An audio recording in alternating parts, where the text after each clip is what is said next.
Assalamualaikum warahmatullahi wabarakatuh. Hai teman-teman, kembali lagi bersama kami Ahmad Zaki Firdaus, Ika Wulandari, Irena Violeta, dan Muhammad Ayhan Akbar dari kelas 12 IPA 3. Kali ini kami akan membahas krisis multidimensional. A. Pengertian krisis multidimensional. Krisis multidimensional adalah krisis yang terjadi di berbagai bidang dalam waktu yang relatif sama. Krisis multidimensional lebih sulit untuk diatasi karena hubungannya yang saling berkaitan antara satu krisis di satu bidang dengan krisis yang lainnya. Krisis multidimensional adalah situasi di mana bangsa ini dilanda oleh berbagai ragam pertentangan, baik besar maupun kecil. Pertama, akar permasalahan yang paling utama untuk mengatasi krisis ini adalah pada individu itu sendiri. Individu tersebut harus memiliki pandangan minimal dia bisa merubah dirinya sendiri dengan bangkit dari keterpurukan. Jadi, individu itu tidak hanya menerima apa yang diberi, tetapi berusaha mencari suatu terobosan baru untuk bangkit bersama membangun bangsa. Kedua adalah komunikasi antar masyarakat. Komunikasi antar masyarakat amatlah berpengaruh menjaga keharmonisan serta kerukunan dalam berbangsa dan bernegara. Jika tidak ada komunikasi yang jelas antar masyarakat, maka akan menimbulkan gesekan yang mengakibatkan perpecahan, sehingga menimbulkan konflik antar kelompok-kelompok tertentu di masyarakat.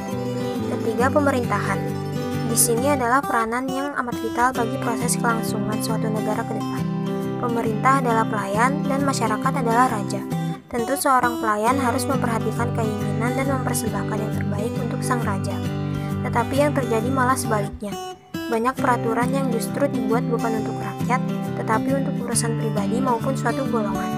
Oleh karena itu, perlu ditekankan adanya komunikasi, pengawasan dan transparansi, serta pertanggungjawaban baik dari pemerintah maupun warganya. A. Krisis politik. Krisis politik yang terjadi pada tahun 1998 merupakan puncak dari berbagai kebijakan politik pemerintahan Orde Baru. Berbagai kebijakan politik yang dikeluarkan pemerintahan Orde Baru selalu dengan alasan dalam kerangka pelaksanaan demokrasi Pancasila. Namun, yang sebenarnya terjadi adalah dalam rangka mempertahankan kekuasaan Presiden Soeharto dan kroni-kroninya. Artinya, demokrasi yang dilaksanakan pemerintahan Orde Baru bukan demokrasi yang semestinya, melainkan demokrasi rekayasa. Dengan demikian, yang terjadi bukan demokrasi yang berarti dari, oleh, dan untuk rakyat, melainkan demokrasi yang berarti dari, oleh, dan untuk penguasa. Pada masa Orde Baru, kehidupan politik sangat represif, yaitu adanya tekanan yang kuat dari pemerintah terhadap pihak oposisi atau orang-orang yang berpikir kritis. Ciri-ciri kehidupan politik yang represif diantaranya: 1. Setiap orang atau kelompok yang mengkritik kebijakan pemerintah dituduh sebagai tindakan subversif atau menentang negara kesatuan Republik Indonesia. 2. Pelaksanaan 5 paket undang-undang politik yang melahirkan demokrasi semu atau demokrasi rekayasa. Yang ketiga, terjadinya korupsi, kolusi, dan nepotisme atau KKN yang merajalela dan masyarakat tidak memiliki kebebasan untuk mengontrolnya. Yang keempat, pelaksanaan difungsi ABRI yang memasung kebebasan setiap warga negara sipil untuk ikut berpartisipasi dalam pemerintahan. Yang kelima, terciptanya masa kekuasaan presiden yang tak terbatas. Meskipun Soeharto dipilih menjadi presiden melalui sidang umum MPR, tetapi pemilihan itu merupakan hasil rekayasa dan tidak demokratis. B. Krisis ekonomi. Krisis moneter yang melanda negara-negara Asia Tenggara sejak Juli 1996 mempengaruhi perkembangan perekonomian Indonesia. Ternyata, ekonomi Indonesia tidak mampu menghadapi krisis global yang melanda dunia. Krisis ekonomi Indonesia diawali dengan melemahnya nilai tukar rupiah terhadap dolar Amerika Serikat. Pada tanggal 1 Agustus 1997, nilai tukar rupiah turun dari 2.575 menjadi 2.603 per dolar Amerika Serikat. Pada bulan Desember 1997, nilai tukar rupiah terhadap dolar Amerika Serikat turun menjadi 5.000 per dolar. Bahkan pada bulan Maret 1998, nilai tukar rupiah terus melemah dan mencapai titik terendah yaitu 16.000 per dolar. Krisis ekonomi yang melanda Indonesia tidak dapat dipisahkan dari berbagai kondisi, seperti hutang luar negeri Indonesia yang sangat besar menjadi penyebab terjadinya krisis ekonomi. Meskipun hutang itu bukan sepenuhnya hutang negara, tetapi sangat besar pengaruhnya terhadap upaya-upaya untuk mengatasi krisis ekonomi. Krisis ekonomi tersebut ditandai dengan yang pertama, kurs rupiah terhadap dolar Amerika Serikat melemah. Kemudian, pemerintah melikuidasi 16 bank bermasalah pada akhir tahun 1997.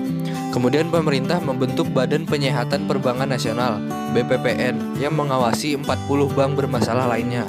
Yang keempat, perusahaan milik negara dan swasta banyak yang tidak dapat membayar utang luar negeri yang telah jatuh tempo.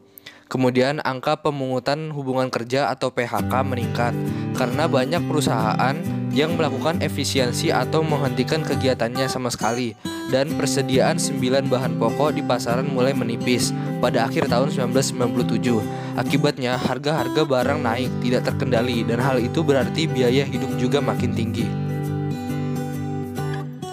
Krisis sosial. Krisis politik, hukum, dan ekonomi merupakan penyebab terjadinya krisis sosial. Pelaksanaan politik yang represif dan tidak demokratis menyebabkan terjadinya konflik politik maupun konflik antar etnis dan agama. Semua ini berakhir pada meletusnya berbagai kerusuhan di berbagai daerah, khususnya kerusuhan-kerusuhan anti-Cina di sejumlah kota di Indonesia. Kelompok Cina atau Tionghoa merupakan sasaran kemarahan masyarakat. Hal itu karena kelompok Cina atau Tionghoa mendominasi perekonomian di Indonesia. Badai krisis ekonomi makin menjalar dalam bentuk gejolak-gejolak non-ekonomi. Ketimpangan perekonomian Indonesia memberikan sumbangan terbesar terhadap krisis sosial. Pengangguran, persediaan sembako yang terbatas, tinggi-tingginya harga-harga sembako, rendahnya daya beli masyarakat merupakan faktor-faktor yang rentan terhadap krisis sosial. Krisis hukum. Rekayasa-rekayasa yang dibangun pemerintah Orde Baru tidak terbatas pada bidang politik. Dalam bidang hukum pun, pemerintah melakukan intervensi. Artinya, kekuasaan peradilan harus dilaksanakan untuk melayani kepentingan para penguasa dan bukan untuk melayani masyarakat dengan penuh keadilan. Bahkan, hukum sering dijadikan alat pembenaran para penguasa. Kenyataan itu bertentang dengan ketentuan pasal 24 Undang-Undang Dasar tahun 1945 yang menyatakan bahwa kehakiman memiliki kekuasaan yang merdeka dan terlepas dari kekuasaan pemerintah eksekutif. Krisis hukum pada masa Orde Baru juga tercermin dari berbagai praktik pelanggaran HAM. Pelanggaran HAM tersebut seperti pemberlakuan daerah operasi militer (DOM) di Aceh, penumpahan organisasi Papua Merdeka (OPM) di Papua, terjadinya kasus Marsina, dan penculikan aktivis mahasiswa reformasi. Kasus pelanggaran HAM antara lain berupa pembunuhan, penculikan, penyiksaan, dan penghilangan secara paksa. Pelanggaran tersebut merupakan dampak pendekatan keamanan yang dilakukan ABRI dalam menyelesaikan masalah-masalah pembangunan. Pada gambar, Munir Said Talib, korban pelanggaran HAM era Orde Baru. F. Krisis kepercayaan. Krisis multidimensional yang melanda bangsa Indonesia telah mengurangi kepercayaan masyarakat terhadap kepemimpinan Presiden Soeharto. Ketidakmampuan pemerintah dalam membangun kehidupan politik yang demokratis, menegakkan pelaksanaan hukum dan sistem peradilan, dan pelaksanaan pembangunan ekonomi yang berpihak pada rakyat banyak telah melahirkan krisis kepercayaan.